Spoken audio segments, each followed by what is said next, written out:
ప్రకృతిలో ఎన్నో ఉదాహరణలు పెట్టాడండి. మరి అందులో ఒక గొంగళి పురుగును మనం చూసుకుంటే అది చిన్నప్పటి నుంచి ఒక పురుగుగా ఉంటుందండి. కొన్ని రోజులకి తన రూపాన్ని మార్చుకొని ఒక అందమైన సీతాకోక చిలుకగా మారుతుంది. అలాగే ఒక చింతపిక్కను మనం చూసినట్లయితే ఆ చింతపిక్క మనం ఎందుకు పనికిరాదని చెప్పి మనం దాన్ని చారు చేసిన తర్వాత పడేస్తాం ఆ చింతపిక్కని. కానీ ఆ చింతపిక్క ఏం చేస్తుంది, భూమి లోపలికి వెళ్ళి మొలిచి ఒక చిన్న విత్తనమ్మగా మొక్కగా మారి పెద్ద మహావృక్షంగా మారుతుంది. మరి మన కళ్ళ ముందే ఇన్ని ఉదాహరణలు దేవుడు పెట్టాడు, మన కళ్ళ ముందే మారుతున్నాయి.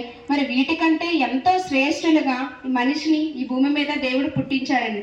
మరి అలాంటి పుట్టించిన దేవుణ్ణి మరి మనం ఈరోజు తెలుసుకుంటున్నామా? ప్రతి మనిషి కూడా తను బ్రతుకుతున్న కాలం అంతా ఏమనుకుంటున్నాడంటే, ఈ భూమి మీద మాత్రమే నేను ఎంత సుఖం అనుభవించినా, ఎంత కష్టాలు వచ్చినా, ఎన్ని శ్రమలు వచ్చినా ఈ భూమి మీద బ్రతుకున్నంత కాలమే నేను ఇక్కడే ఉంటాను, నాకు మరొక బ్రతుకు లేదు చనిపోయిన తర్వాత అని చెప్పి మనిషి అనుకుంటున్నాడండి.